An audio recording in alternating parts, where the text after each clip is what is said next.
Tetiana Anderson joins me from Washington. Trump has said, Tetiana, we'll see when asked about an attack on North Korea last time, and his war of words led to that situation being escalated. What's he being advised to do this time?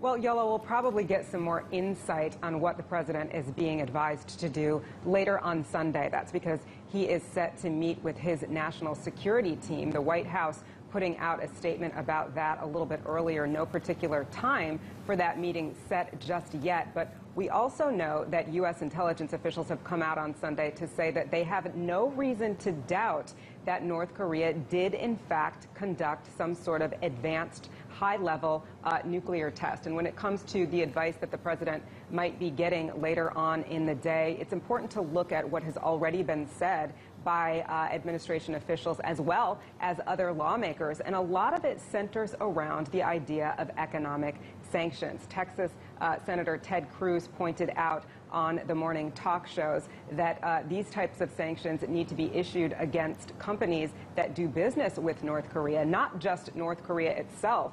And he also pointed out that these companies really rely on U.S. banking institutions to get a lot of their work done. So cutting their money off is really a critical part of putting pressure on Pyongyang.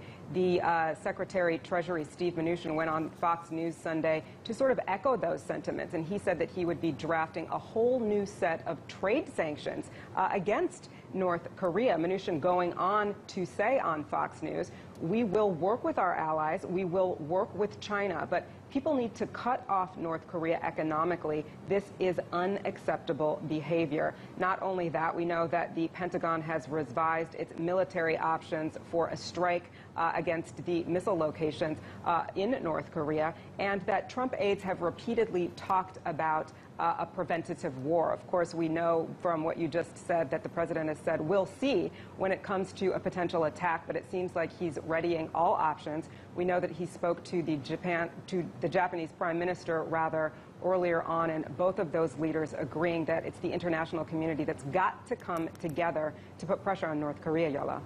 Apart from the economic sanctions you discussed now and the military solution potentially, what other options are there for the United States?